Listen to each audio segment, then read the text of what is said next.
there, welcome to Prog Monster. My name is Murph, and I am the host of this show, a show dedicated to progressive rock, hard rock, heavy metal, and other forms of rock music. So here we are on my second live stream, this for Album Cage Match, which is a show that I do once a month. On this show, what we basically do is we have two albums that I've pre-chosen, and people can comment on it, say whatever they like, and then give their vote as to which of these two albums they like better. That's all there is to it, really. There isn't too much. So I'm going to give you kind of a lowdown on the whole scenario here. We'll start by talking about the two groups. So the two groups in question for this battle will be Rush and Yes. The albums in question, Rush's Hemispheres, Yes's Relayer album. Okay, so why did I choose these two? Well, first of all, the Relayer album I had at the wrong time period. I had it in 1975, but actually it was 1974. The Rush album came out in 1978. I think the Rush album was heavily influenced by this particular album, by the Relayer album. I think that Rush listened to this album and wanted to create something as complex and something as involved as the Relayer album, which I think the Relayer album is probably the most complex Yes album ever released, and Hemispheres is without a doubt the most complex Rush album ever released. I think this album, both albums pushed the members of the group to their limits. I think Steve Howe was off the chart on this album, on the Relayer album. And I think all three of the Rush members pushed themselves right to the edge of their abilities. So anyways, let's do a little bit of the normal comparison. Rush came out in 1974. Actually, the group itself came out in 68. The first album released by the band came out in 74. And the group has been around since then until recently when their drummer Neil Peart passed and then the group retired. Yes, on the other hand, has been around since about 68 as well. Their first album came out in 69, and they just released another album last year actually, I think it might have been even this year. It might have been this year, 222. I'm not sure. I'd have to go look, but I think it's 222. So they're still active. They've lost a couple members as well in recent years. Chris Squire, their bass player, and Alan White, their drummer, recently this year. So, but they still are trudging on. Yes has always been a kind of a band of many personalities. There's actually no members left in the band, although you might argue that Steve Howe qualifies since he was there almost since the beginning. However, in terms of personnel, Yes has gone through many changes over the course of their career history, whereas Rush made only the one change off the first album and have stayed pretty much, well, they've stayed constant since that period of time until Peart's passing. Okay, so a little bit about each of the members of the band that we're going to be talking about for these two albums. The first we'll talk about this album, which the funny thing about these two albums for me is that they both came into my history roughly the same time. I think this one was a little bit further ahead than this one, but I don't think it was much. It was probably in the early 80s, like around 82 or 83. Okay, so for Yes, they had 5-member band. Lead vocalist John Anderson doing almost all the writing and some of the music as well. He has a really spectacular voice, and the funny thing about John Anderson is his voice is exactly the same as it was in 1969. Some 50-some years later, he still has that voice. He still has maintained it.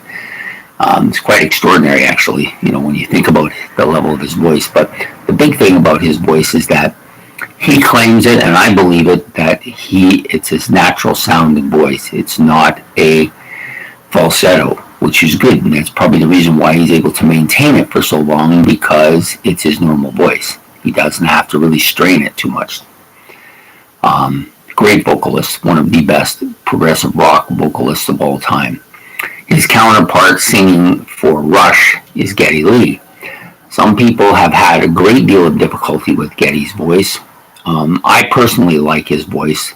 I never didn't like it. Some people will say it's kind of screechy, although it isn't as much as it once was. He hasn't been able to maintain his level of high volume as he once did. He had almost a rhythmic type high voices. I hate to say this, but his voice was probably higher than John Anderson's at any given time in the past. Not so much now. He struggles sometimes to get the lyrics out and words out, but still, I like Geddy Lee quite a bit, but I think I'd probably give the edge here to John Anderson. Okay, so the next position, guitar. Steve Howe, in my opinion, is one of the greatest guitar players to ever play in rock music. And this album has probably his best guitar solo of anything that Yes has done or anything he did any other place either. It is off the charts. I think it's the reason why I think he's the best of all time, because of the guitar solo in Sound Chaser here. Just unbelievable guitar. Nobody can top that, in my opinion. Lots of people. It's just, and this is just a matter of opinions. It's just my opinion, and that and whatever it is now, that and $1 will get you the newspaper. Okay, so his counterpart in Rush is Alex Lyson. Now, Alex Lyson is no slouch here. I mean, he's very good acoustically, as Steve Howe is. He's very good electrically, as Steve Howe is. I think his edge over Steve Howe is in riffs. Alex Lyson is very good at coming up with riffs, really cool sounding riffs, and I think if there's an edge for him in this, it's with that particular thing. I would give the edge overall in soloing and the music and the guitar parts in here. I would give a slight edge to Steve Howe because of his abilities. But I think the Rush album, for me, sounds better than the Yes album does. And, I'm probably going to take some hits for that, but that's okay. I can take that. So moving on next, we will go to the bass players. Is there any progressive rock bass players better than these two? Like, they're almost equal, in my opinion. Now, Chris Squire had a tendency to use a pick a little bit more, and his bass is usually front and center because of that. He's off the charts here on this album. Man, he's off the charts on every Yes album, but he's just really good here. Geddy Lee is at his push to his maximum here on this album. He is just unbelievable on this album. There are some parts in here that I think are not second class to any bass player out there. He is more of a finger picker. In fact, I don't even think he's ever used a pick. I don't remember ever seeing him with one. He's just, and both of them are similar in that they're both front and center. Like, they both are dominant on their albums. And few groups have as dominant bass players as these two. I wouldn't even want to venture to give an edge to either one in this case. The next player up is the drummers. Alan White, who's recently passed. To me, Alan White gets a lot of kudos here. A lot on this particular album. This is one of the most complex Yes albums. And he had come in, and this was actually his second studio album with the band. He did play on the live one as well, Yes songs. And he came in and filled the shoes of not an easy fill to fill Bill Bruford's shoes. And they're both very different drummers, but Alan fit in there, and he did not just a credible job, but a great job of filling in. Almost to the point where it's almost a saw-off. I think as much as I love Bill Bruford, and he's one of my favorite drummers, I think Alan White filled his shoes perfectly here, and he's amazing on this the drums are amazing on Relayer as well. He may be the least talented of the musicianship on this album, but by no means is he less talent. Like, he's just an awesome drummer. His counterpart, the professor, Neil Peart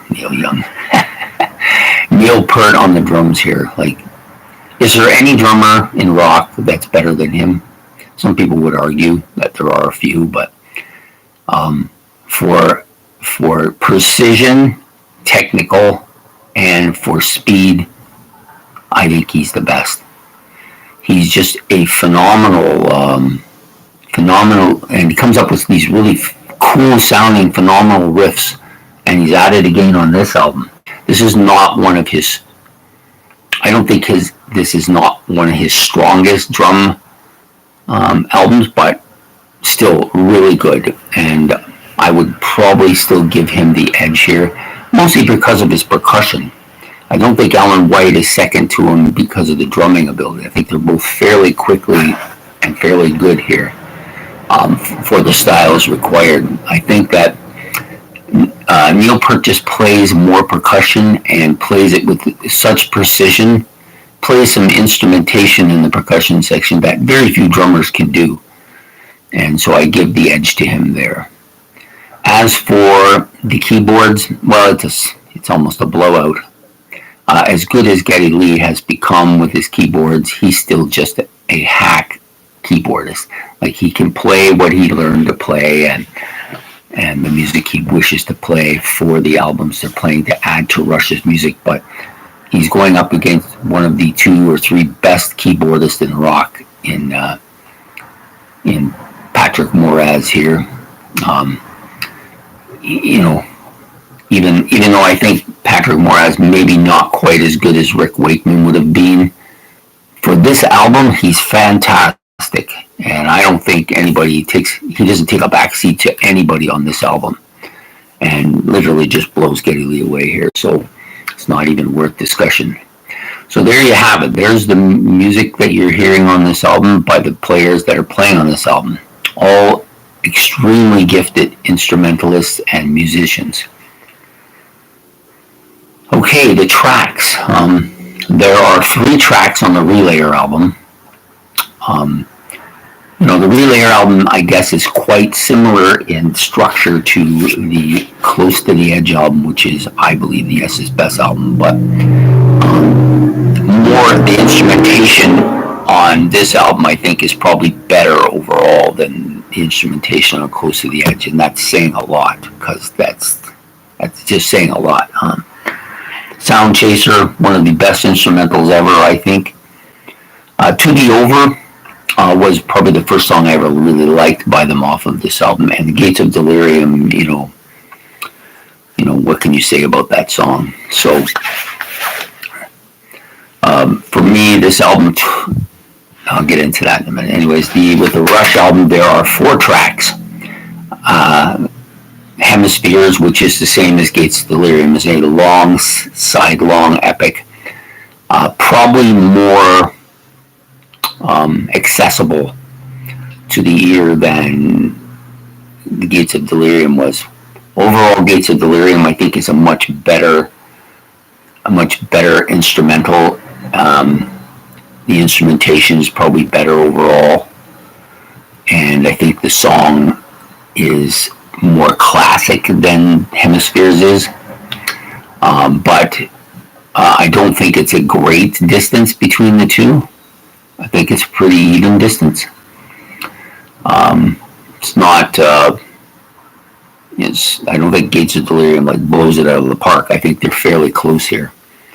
The second side, or the first side, I guess it's the second side for Hemispheres. The second side for the second side for both albums. So with Relayer, with its second side, it has 2 tracks.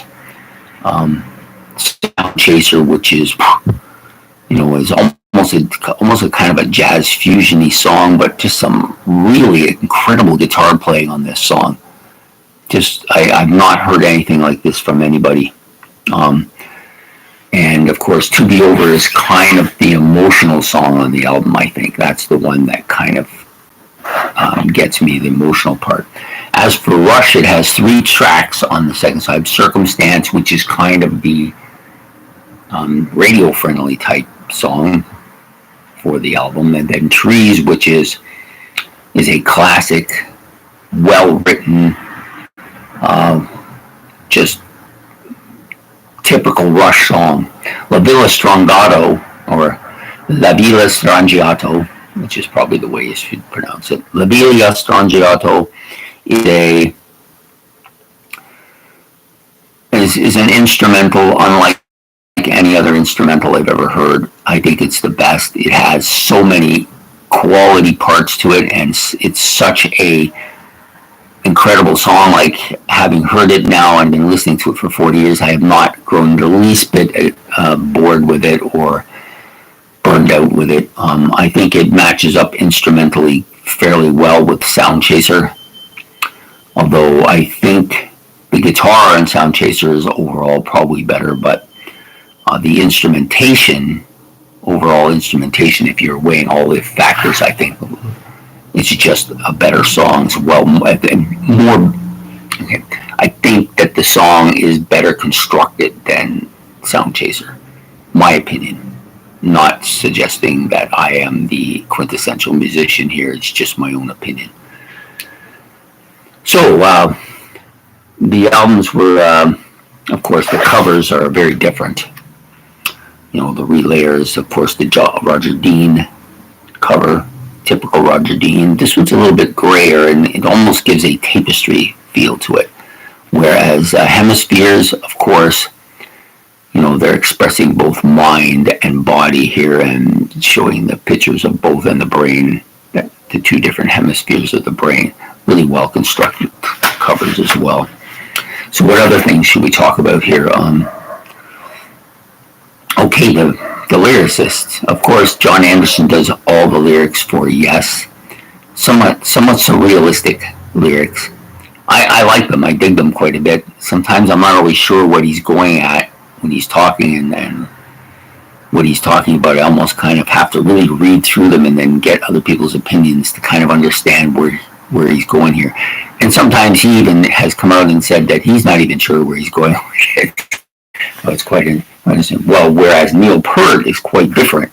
He writes all the lyrics here, and he tells little bits, and he's very good at comparisons. He's also very good at telling stories. It's almost a science fiction story, but he's able to tell the story in a way that you can follow. That's probably the thing I like the best about Peart. Yes, it's sophisticated. Yes, it's well structured. Yes, there's some rhyming with the songs, and there's some poetry with the songs, but the story, when told, is almost legible. You kind of follow along, and a lot of this is personal history, especially with Circumstances. There's some personal history. The story with the trees, you know, talking about conflict between two factions. You know, La Villa Strangiato, which was, I believe, a dream that Alex Lyson had, and they put it into an instrumental. There's no actual lyrics on this song, so it doesn't really count. I would give the edge to Rush only because it's much easier to tell where they're going with the story and follow the story along. As with Yes, sometimes it's difficult, but John Anderson, of course, is a great lyricist as well. So, of course, like we said, the 2 instrumentation on the albums are both off the charts. I can't think of any groups other than these 2 that could pull these off. Maybe Genesis could pull something like this off as well, but they tend to be more song-oriented and more lyric-oriented and story-oriented. Not nearly, I think, the instrumentation that these 2 groups have. I could be off the charts here. King Crimson is maybe more instrumentation here, but maybe the story isn't as easily to tell. I'm not sure. But we're not discussing those other groups right now. We're just discussing these 2. I have a long history now. I'm going to talk somewhat about the history of my involvement with these two albums. Okay, so they actually started out almost fairly similar. Upon my first listening of Relayer, I was less than thrilled. You have to remember that this was probably my fifth Yes album by the time I got to it. The first one was Drama, which I liked quite a bit, and that invoked me to get into some of the other Yes albums. The next one I got was Fragile, which became immediately my favorite Yes album. Then came Close to the Edge, which I had difficulty with at first to get into, but I never disliked it. I liked it almost immediately, and then it just grew and grew and grew and became eventually my favorite Yes album. The Yes album itself was the next one out of the gate for me, and I'll have to admit, other than Starship Trooper, I didn't like the keyboards, and I really wasn't sure this was a Yes album at first. But it grew on me, and now it's up in my top two. It's my second favorite behind Close to the Edge. Whereas by the time I got to Relayer, which was the next album out for me, I had 4 Yes albums behind me, and I liked them all. Maybe not right away, but fairly quickly after I discovered them, I liked them all. This album was the first one I didn't like. And it may have been because of the circumstances. My friend had bought the album, had taped it on an 8-track, and gave me the 8-track, and I played it that way. And 8-track is very distracting, so it gets a lot of negative points for that in itself. And I just found the album almost impenetrable. I thought, this is beyond what I can handle. You got to remember, at that time period when I first got this album in 82 or 83, I was only a teenager, and this was probably too much for me and too hard for me, and it was a bit too instrumentally. It was too much jazz fusion in there. I wasn't into that at the time, so the album didn't fare very well with me. It took me 2 or 3 years to get to a point where I could listen to it from top to bottom and not pull it off the thing. But once that happened, then it just gradually grew on me. By the time we got to the turn of the century, I was listening to this, pulling it off the shelf on a regular basis to listen to it, and it's grown a lot with me. It has a number 1 ranking with me. It's not a grandmaster. It's not a masterpiece album to me. It's pretty close. I can see that at some point, and with the way it's been going, it will eventually get that status with me. It's pretty close now, if it isn't there yet. But it just really took a long time. And I've had albums like this that taken a long time. This one has probably been the furthest out and come the highest of any of the albums that were far out there. I rank it in my top 7 Yes albums. I know a lot of people like this album quite a bit and rank it up there in the top 2 or 3. My biggest issue when I first heard it, other than I found the instrumentation maybe a little bit too much for me, but also too jazzy. There's too much jazz fusion-y sound to it. The other thing about it I didn't really care for was I thought it was a very unemotional album. Now, I'm going to take some hits for that for sure, but I just didn't hear the emotion. It sounded too staticky for me. But I had a little bit of this with Drama when I first got it too, and I overcame that. But this one took a longer time. I now think it's got quite a bit of emotion in it, a lot of emotion in it, and I've since gotten over that initial reaction to it. I always liked the cover, because I like Roger Dean, and I liked all the musicians on it, so it was never a problem with that. Okay, for Hemispheres, kind of a similar situation here. My first Rush album was Permanent Waves, which I loved. But it wasn't the first Rush album I had ever listened to in its entirety. It was the first one I owned. The first one I listened to in its entirety was Fly By Night. I also love that album. So both those albums took off fairly quickly for me. The next album out of the gate for me was probably Moving Pictures, which I liked quite a bit when it first came out. It's actually done the reverse. It's faded quite a bit. And then my friend had Farewell to Kings, and then I got it. So that was probably my fourth Rush album. Then Caress of Steel was next in the fifth spot, and this album actually came about sixth, so it was around about the same as Relayer came like the fifth album for me for Yes, and this one was probably sixth for me for Rush. So they had some similarity there, and again, I didn't like it when I first heard it. I didn't mind the song Circumstances, which then, of course, that's the difference between this album and Relayer. Doesn't have anything like that on it. This album has that kind of radio-friendly, easier to penetrate song and Circumstances. So that was probably the only track on the album I liked when I first heard it. But it slowly grew on me, and then eventually I came to love La Villa Stranciato quite a bit.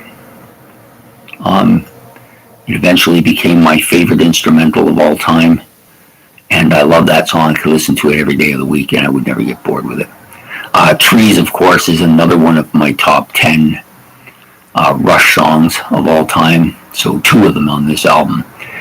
The only downside was, and it's the same downside that Relayer had, it was the long tracks that took the longest for me to enjoy on both albums, and that's what set these albums back. This album took about probably up and into the mid-90s before I really embraced it, Hemispheres, and then it became one of my favorite albums after that and made a master. It's been a master album for over 20 years for me. Fantastic album. Probably recently I would have put it as low as fifth on my list of Rush albums, but I think recently it's passed number 4 and 5 and it's now in third spot, which doesn't happen with Rush very often. Usually they're pretty solidly in their spots. They don't move around too quickly. So anyways, it's up around third, and I just think it's one of the best progressive rock albums by any group ever. Just fantastic stuff on here, and some people say I've heard the term, it's like a hamburger but has no condiments. Well, that to me sounds like a little malarkey here, because this album has a lot of condiments to it. This is a great album with lots of hidden noises and small noise. You can listen to the songs on Rush's Hemispheres album and hear stuff that you never heard before. And just such precision by all three instrumentalists. Just fantastic. I love the album. I wouldn't venture to change my mind on that anytime soon. So, I'm a huge Rush fan, as many people know. Yes is my second favorite band. Yes is also the only band that's ever been ahead of Rush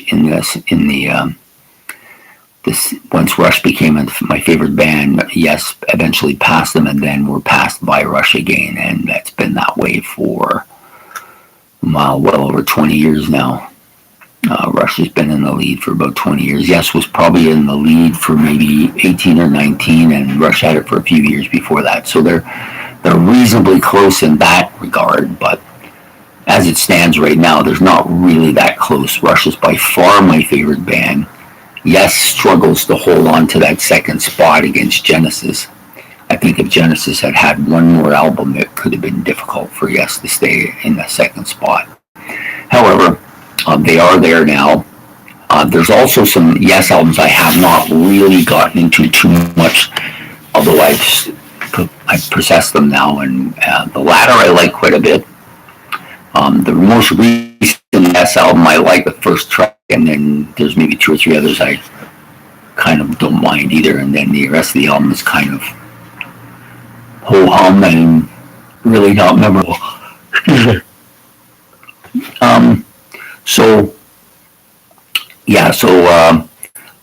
I'm a little bit biased here with Rush. Rush would win most battles against Yes, I think, for myself.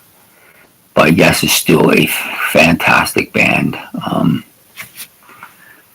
I'll give Yes this. I think of all the bands out there playing progressive rock, they are head and shoulders above just about everybody when it comes to the instrumentation.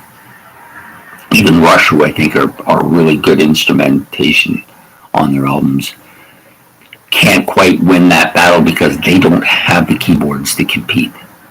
I think Geddy Lee is a decent keyboardist for somebody who isn't a keyboardist, but he just doesn't compare to, not really to any of the keyboardists he has to have. And certainly not to Wakeman or Patrick Moraz or Jeff Downs. He doesn't rate to those guys at all. So there you have it. Those are the vitals on this. So how do people feel about these albums? Do they think the Rush album is a better album? Or do they think the Yes album is a better album? Now, as you know, this is only my second live stream. The first live stream, nobody showed up, and that's fine. That was to be expected. I don't think I have enough subscribers yet to actually be doing this, but I've had people that have asked me to do it, so I'm doing it. And I figured this is a good way. This is a good live stream to do because you're talking about some stuff that is really near and dear to your heart, and I know quite a bit about these two albums, and I've listened to them quite a bit, so I can really go on about them quite a bit. Now, the thing that had kind of annoyed me was that I watched an episode, I think it was the Prague Seat on the Sea of Tranquility site, and they had been talking about the 6 progressive bands, the group of 6 progressive bands, and Rush wasn't one of them. And I have a real problem with that. Not only should Rush be in that group of 6, they should be the head of that group of 6, because I think they're the best band when it comes to progressive rock. Now, I know some people think that they are also a heavy metal band, and that takes away from the progressive side of their music. And I don't think it does. I think it enhances it. It makes them different than the other bands in this category. Are they as good instrumentally as King Crimson or ELP or Yes, even Genesis? I think they're as good as any of these bands. Maybe not quite as good as Yes, but I think they hold their own against those other bands. Pretty sure of that. And who were the other 2 that they had lumped in there? It was Yes, Genesis, ELP, King Crimson, and there's 2 others. Can't think of who they are. But to me, Yes, Rush belongs in that group. It's got to be in that group. Where else are you going to put them? You going to put them in a pop band? Well, Yes and Genesis have both done poppy stuff too, but they're not classified in that area. King Crimson's the only one of these bands that never did that. ELP, I like there to be, to me, a progressive rock band has to have a top-flight guitar player. And I don't have a problem with Greg Lake. He's a fantastic vocalist, great bass player, and a good guitar player. But I don't think he's in the same vein as Robert Fripp or Steve Howe or Alex Lyson. I don't think he falls into those categories. I wish I could remember who the other 2 bands were. That's how memorable they were. They're not even memorable by me. So, but at any rate, I had a real issue with that. But so I'm trying not to be I'm trying not to be biased here, and I won't give my opinion on which of these 2 albums I think is better. It's pretty obvious which one I think is, but it'd be nice if other people would give their opinion about what they think, which of these 2 bands and which of these 2 albums they think is better. I do see that I have 1 like for this, so somebody must have come on and seen me at some point. And these things will get better as more and more people watch my channel. I've worked hard. I've put over 200 videos out here, and I think the videos I'm putting out now are more content. The content's better. My knowledge of music and the use of the correct terminology has gotten better. My understanding of music, and I look at it differently, and of course the volume of music I've been listening to has greatly increased over the last year than it has at any point in the previous 40 years of listening to music. I had certain things I liked and I listened to them. I never really tended to go outside of that realm too much. Once in a while a new band would come in and get in there, but they're few and far between. I probably had more new bands to learn, more different music to listen to in this last year than I have in my entire history. And that's what I was hoping this channel would do. So if that was a success there, because it's opened me up to a lot of stuff that I probably wouldn't have opened myself to if I didn't have this pushing me to do so. So and then the other thing about this is that Yes is probably at their prime on this album, or close to their prime. It's still a few years away from the eventual meltdown, but far enough away from the beginning that it's still fairly fresh. Rush is the same thing. I think this is their sixth studio album, so they're about halfway through the original, well, a little more than halfway through the original kind of music set where they were developing. They started out one way or developing and going this way and going that way and trying and experimenting, and then they kind of perfected their sound on moving pictures, and then from that point forward they became almost a synth pop group, which was hugely disappointing. But then Yes did the same thing with their 90125. They went very poppy, and that was disappointing. Genesis, of course, did the same thing. So there wasn't a lot of, and ELP, they did it too. King Crimson was the only one that managed to contain that aspect of music. He refused to bend over to it, and so therefore they should get a lot of kudos for that as well. So here we sit. Lots of very interesting music by a lot of different bands. I've discovered a lot of bands over the last little bit too that are going to challenge some of these bands a bit. Like Rush and Yes and Genesis and even Jethro Tull have been in the positions they're in for decades now. Rush and Yes, for sure, 4 decades they've been at the top of this list. Genesis moved up from about the late 1990s, 2000s. They've moved up into the position they're in. Jethro Tull around the same period. My other bands that are in my top 7, Sabbath, Styx, top 8 now, so Gabriel as well. And the Who are not really progressive bands, although Styx has progressive elements to the music, as does Sabbath in some ways. But the Who is probably the least progressive of these bands, but they all have certain qualities about them that I really enjoy. And Peter Gabriel, he has some progressive qualities about his music as well. He's the only solo artist here, but I've long loved his music. He should have been in this group a few years back, but it's taken me a while to get to the feeling that he belongs there, and I think he's there now. And there's some other bands that are challenging to make this list grow, Pink Floyd being one of them. At one time I would have said Supertramp too, but I have not listened to much Supertramp because I pretty much used up all their albums. There's a couple I would like to get, but I haven't been able to find them. That might help their cause. Booster Cult, of course, is a band that has impacted me fairly largely more recently than before, although they did have an impact with me. And Judas Priest and Iron Maiden, of course, for the heavy metal part of it. Deep Purple has made an impact on me. And then, of course, the two really new players to this game, Nectar and Eloy, have both had impacts on me as well. So I'm hoping some of these bands are going to move in. Eventually, I'd like to make it a group of 35 but it might be 100 by that time that happens. So, but for now, it's a group of 8, and Rush and Yes are right at the top of that.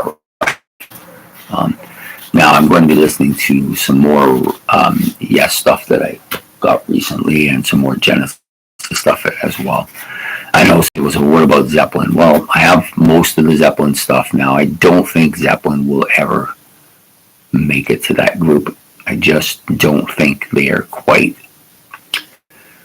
I don't think they're quite there for me. And I could be wrong. I really like this Physical Graffiti, which was the one album I had never owned or listened to, so it might make a difference too. So, for any of you listening, this battle is between Yes's Relayer and Rush's Hemispheres. Now, I believe that people said that Rush had been listening to Relayer and said, we could do something like this. We should try to do something like this. It doesn't have to sound like it at all, but the complexity of it's there, I think. Maybe it's not quite as complex as Relayer, but you have the added dimension of a keyboardist, whereas Rush just has a kind of throw-in sideshow keyboardist, and especially at this stage of the game where Geddy Lee wasn't playing keyboards as much as he became later on. But the bass, guitar, and drums for both bands are among the best there is, and the vocalist, John Anderson especially, is gifted in many ways. I kind of would have liked now, at the time I didn't think about it much, but I guess kind of now I would have liked to have seen Yes to do maybe one more album with Patrick Moraz, see what would have happened, They came back, the album that was next on the list after this was, I believe, Going for the One, which reacquainted them with Rick Wakeman. It's a good album, but I don't think it's on the same kind of vein instrumentally as Relayer is. Relayer is kind of, to me,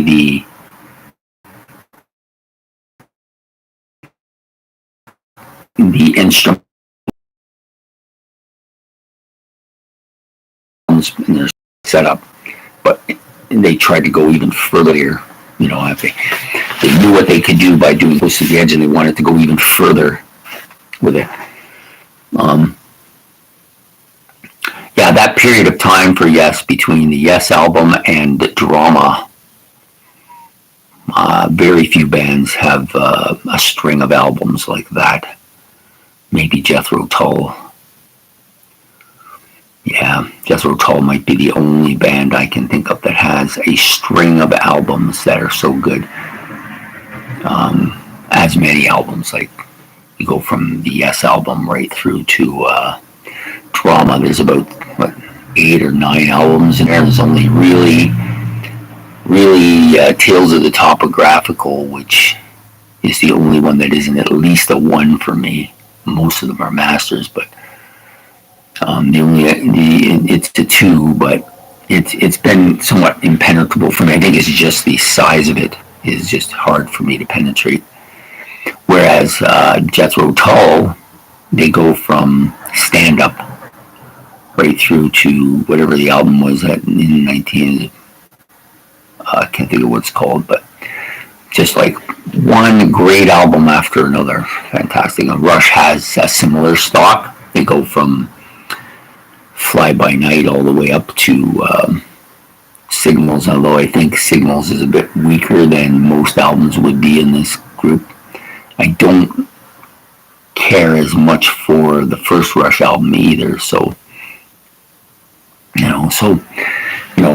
these two albums are almost dead center for that stack that I just named off, and that's why I think Rush reached its apogee with this album as far as its instrumentation going, and I think that's ditto with Yes. I think Yes reached the top of the ladder here with this album, as its instrument is probably the best of all the Yes albums.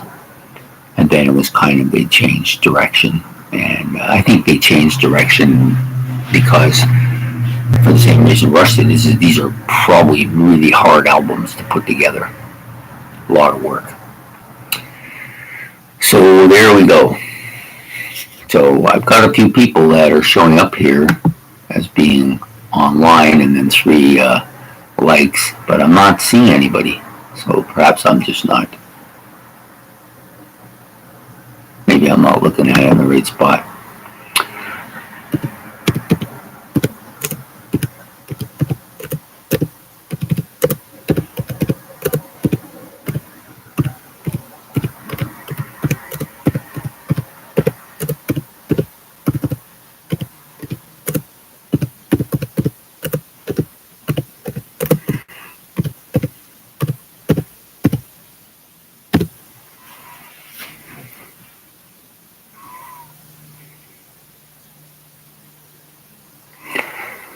So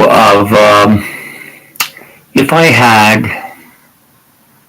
my druthers, I think, even though I hate to say this, this is all retrospect. At the time, I was happy to go on to Permanent Waves and was happy to go on to going for the One and Tornado from these 2 bands. But if I was thinking about it now, I would have liked to have seen both these groups do an album or 2 more of this style. I wonder how much further they could have went. I think Rush says they pushed themselves to their absolute limit, but I think that they probably could have done even more complex stuff. Would have been hard to pull off, but I think they could have done it. Same with Yes, I think they could have done the same thing. They could have really pulled off something extraordinary. Relayer is pretty extraordinary as it is, but still think they could have done more now. But as you know, it's always retrospect, eh? We never quite know how music is going to affect us in the long run. And, I'm not bored with either of these albums. I'm not burned out. That has become a bit of an issue for some of my long-term albums that are masters, and maybe about half of them, like maybe about 20 or 25 of those albums. I've been playing them for so long, I kind of burned out on some of them to a point where they may not be able to recover and come back. One of those albums is my favorite Rush album, the Permanent Waves. I just can't listen to it anymore. I've played it so much. There isn't hardly anything left on there that I really want to hear anymore. I don't mind listening to Natural Science still, but the rest of the album, I'm just, as great as it is, I'm just tired of it. I don't know if that's going to become more of a factor as I get older. Maybe some of these albums are just going to have to be shelved for life, because they just can't play them anymore. How much of a lifespan do you have with an album before it's just burnt right out? Can't recover, right? It's the same with Yes, but not to as much an extent. Yeah, was one of those albums for me. It's gotten to a point where it's not really appealing. When I'm reaching on the shelf, I'm not really appealing for it too much. I kind of like some of their more modern stuff, like Fly From Here and The Ladder a little more, and it's probably just because they're newer. Don't have a life history with me.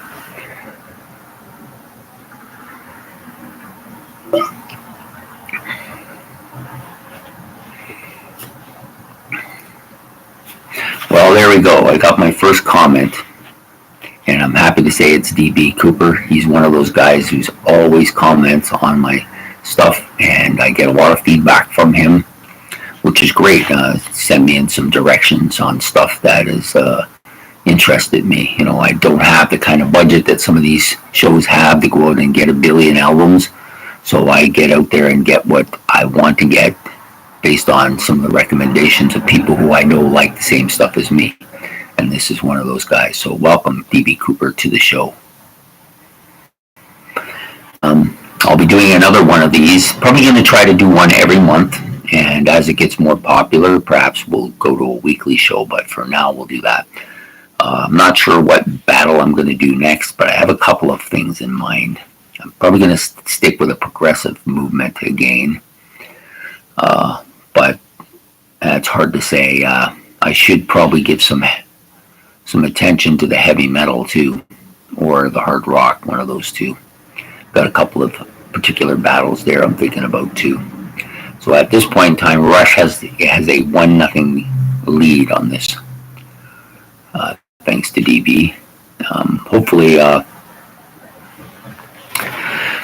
Hopefully these battles will get more intense as the shows go on.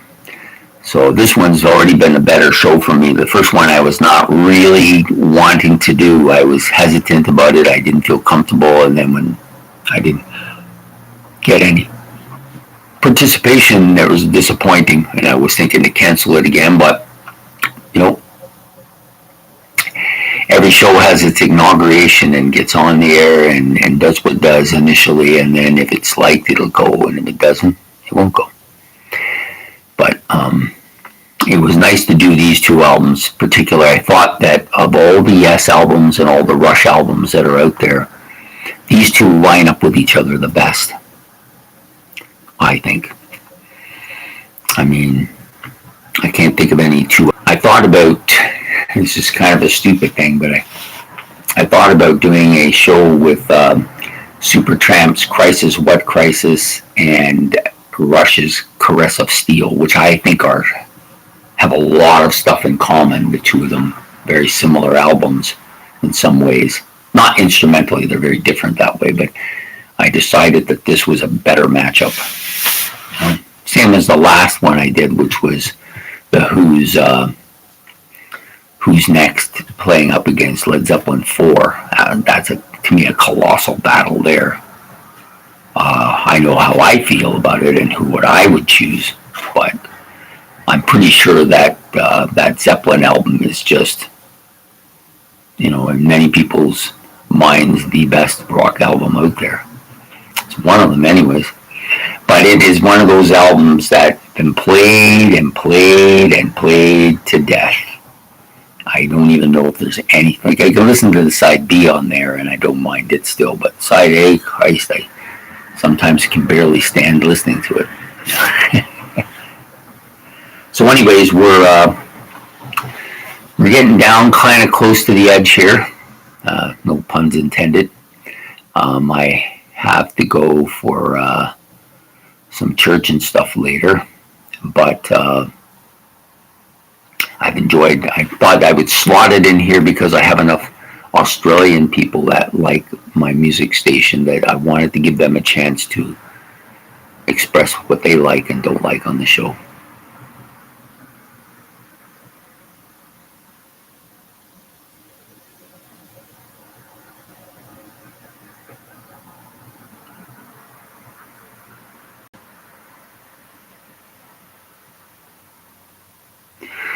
Yeah, DB was saying about he watches another guy who has about 1,100 subs and he only gets 6 or 7 viewers at a time too.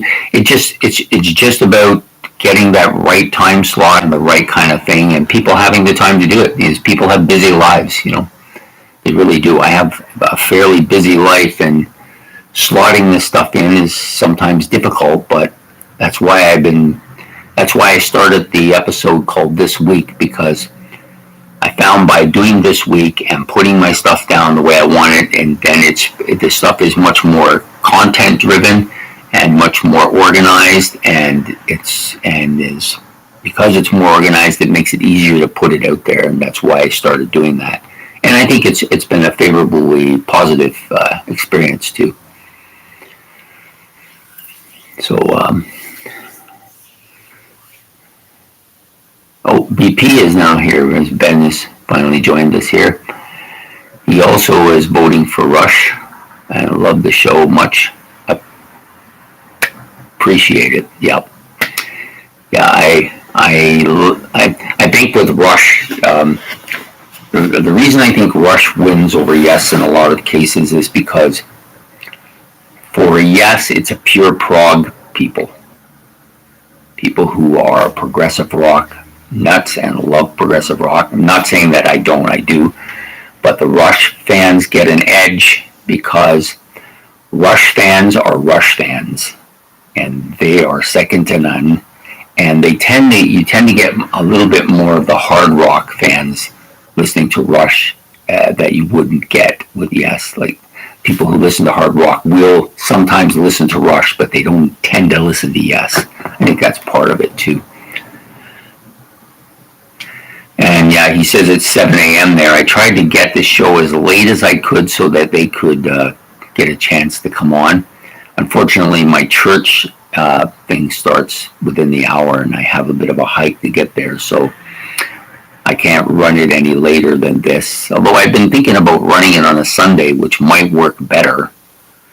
If anybody thinks that's a better move, I could start that like 7 in the evening, which would give these guys coming on from the land down under a little bit more time and not so early in the morning for them. So if you think that's a better move, then next month we'll try that. And we're just going to keep trying different things until we find a slot that appeals to people, because that's what it's about. There's no point in it just appealing to me. You know, I can listen to this stuff all I want, but I'm doing this for other people to listen to it as well. And I'm glad to see you're here, Ben. That's great. You and DB Cooper are probably two of my biggest fans or my biggest subscribers here, and have contributed a lot to the content of the show. So a lot of shows that I've designed around suggestions by these two guys. So fantastic stuff. So we only got a few minutes left, and Russians look like they're going to win this challenge. You've got an overwhelming 2-0 lead. That's okay. Defense is a good thing, you know. It's nothing against Relayer. I think Relayer is a great album. It really is a great album. But you can only have one winner, and when you have a challenge like that, only one person can come up on top. You know, I wonder if Getty and Alex knew that people would be aware at some point that Relayer was the album, I think, that kind of inspired them to do this. And the different thing, too, about the Rush album compared to the Yes album. The Yes album is kind of to stand alone. Yes, it did come after Tales of the Topographical Ocean, and has a lot of similarity to that. But this album, Hemispheres, has the second, the side one of it is a part 2 of a song that came on the previous album, Farewell to Kings, which is Cygnus X1, which is part 1 of Hemispheres. This is part 2 of Hemispheres. So there is a kind of continuity. Rush likes to do that. They like to tie stuff together, and fantastic, just great. So we're going to wind this up in a few minutes. So let me know if you think that a Sunday night at say 7 p.m. till 8 p.m. Moving the show to that time slot on a Sunday night would work well for you, because that's a good slot for me. I don't have any prior arrangements. Usually they end around 6 on Sunday, so then I have a whole hour to get ready for the show.